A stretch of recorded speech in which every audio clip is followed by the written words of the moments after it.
If your ink's too slow and your nib won't flow, here's one of the places that you can go.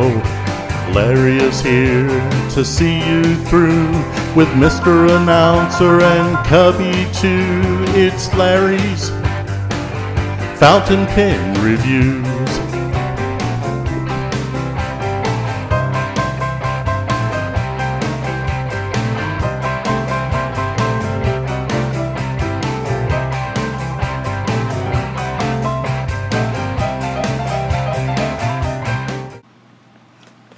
Alright folks, let's go ahead and take this pen out. It just came in a few days ago. And this pen, this is how it comes.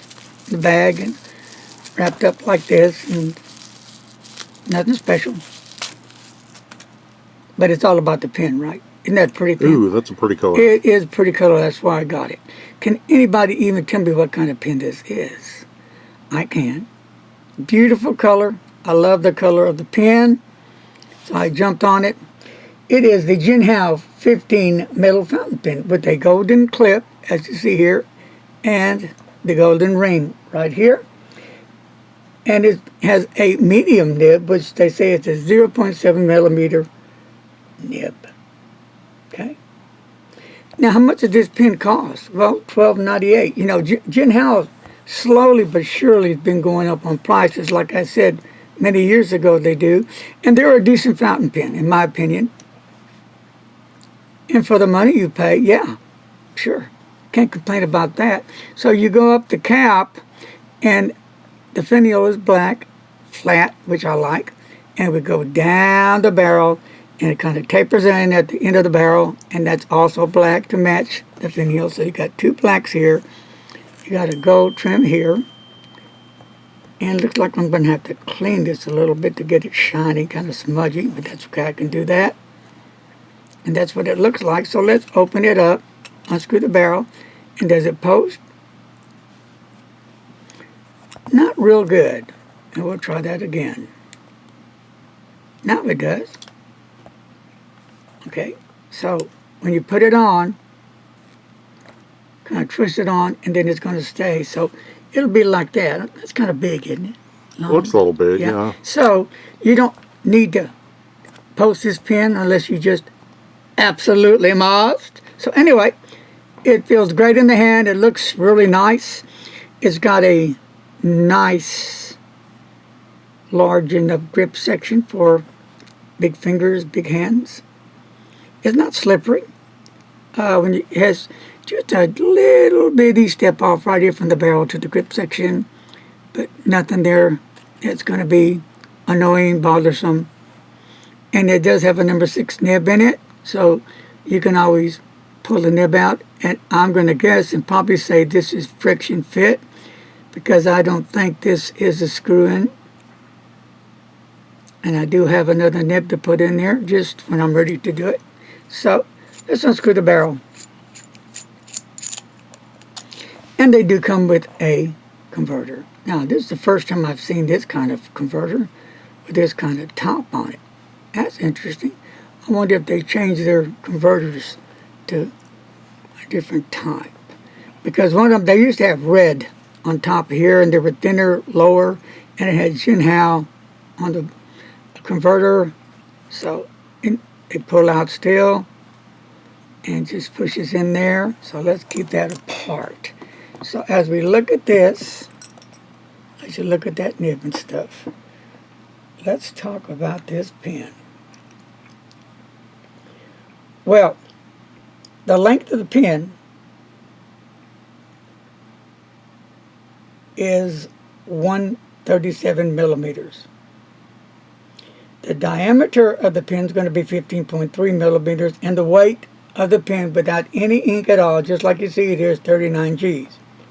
Screw-on cap, which I like, and the converter, it's a screw top that you push in, and that's it. It really doesn't really have threads on it.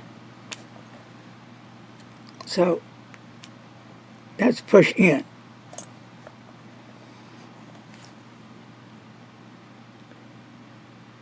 It does not come with anything else, no cartridges, no nothing. That's all you're going to get.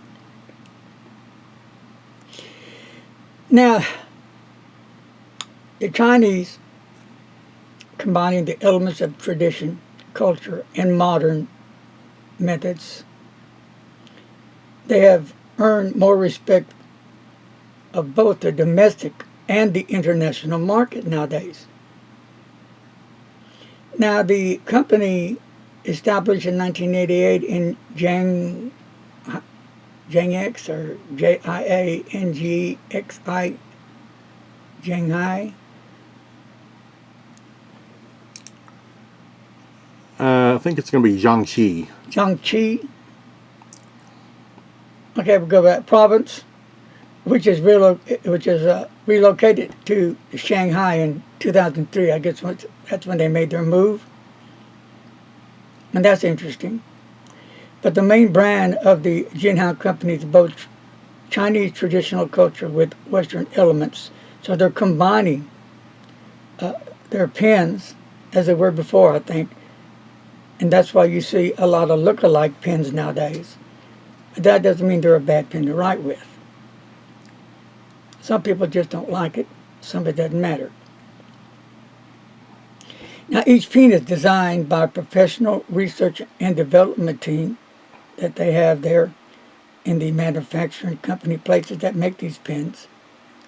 And they use advanced, they say, pen making skills under the number they give here in 2000 quality management system.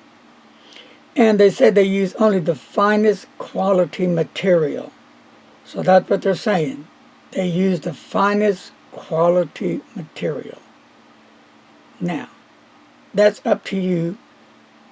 If you own a Jinhao, new, old,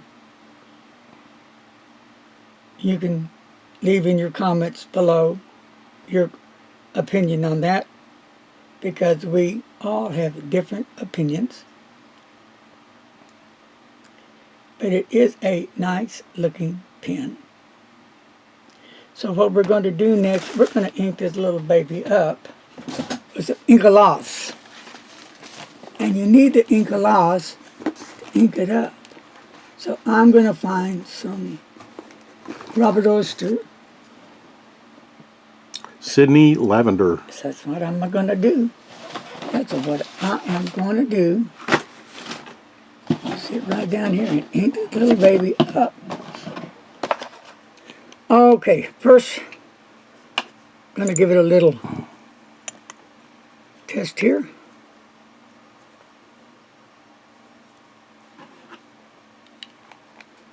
To let you see what this Robert Oyster Sydney Lavender looks like. Robert Oyster's ink. One of my favorite brands. Lovely purple. I think it's a lovely purple. Okay, and that's what it's going to look like. And after it dries, I'll show you some more about that in a few, so don't go away. It is ink time, my good friends.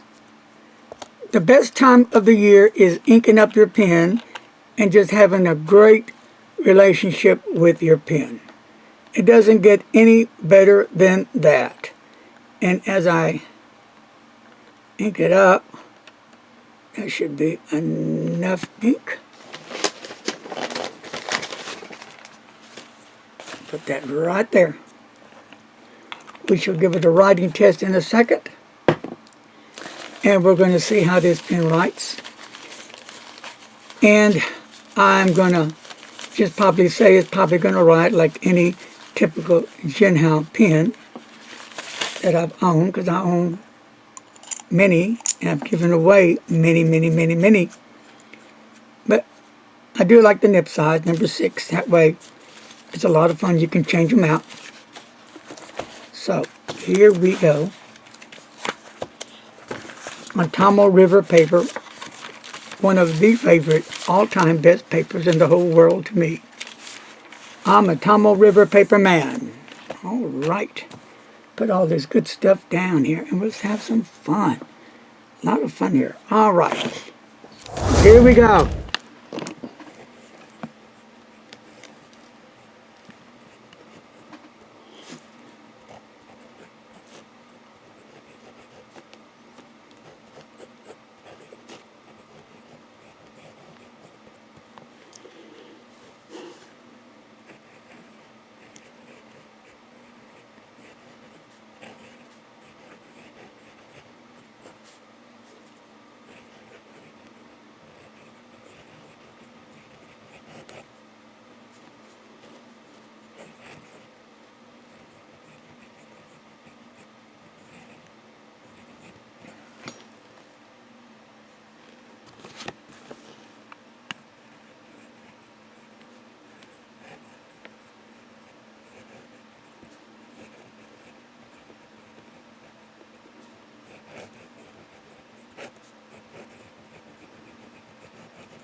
downstrokes and some cross strokes.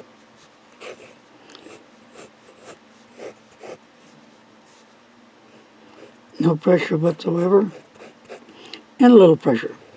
And you will get a different line variation. But be careful not to overdo it, because you could bang the nib. Reverse.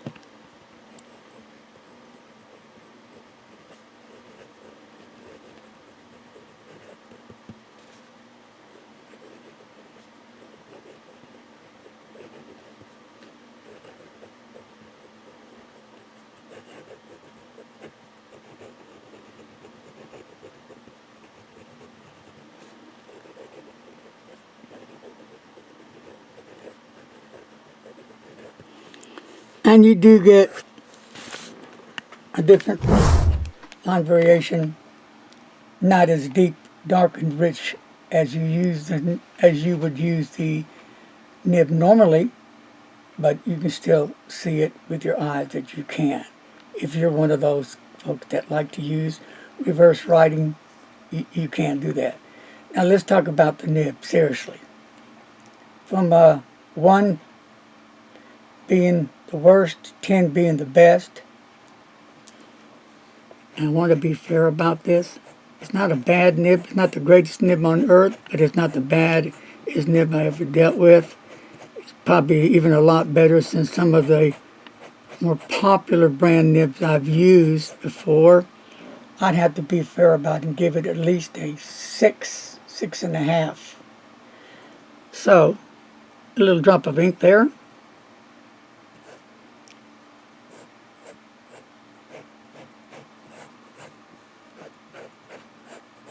But it's a decent pen. You know, is it worth buying? I think it is. So if you're on a budget and you're looking for a nice looking pen that writes well, this is going to be right up your alley. You know, I wouldn't be ashamed to use this pen anywhere. Of course, I'm not ashamed to use any of my pens anywhere. My preppies, I don't care. I love my pens, so you love your pens, that's all that matters. It's what matter to you, not to anybody else. Your pens are your love, are your heart. So, this is the Jinhao 15th with Robert Oyster Sydney Lavender ink in it, and it is a nice looking pen. And I give it a 6.5 on the nib.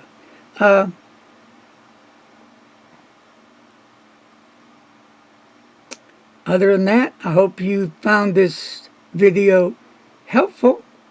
And have you yet purchased one of these? You might want to try it. You're not going to go wrong for the buck, I tell you. Folks, thank you for joining me today on Larry's Fountain Pen Review. Hope to see you back soon. Peace and love and God bless. And remember, be kind to a stranger out there. And as always, my good friends, please don't text and drive. Bye-bye.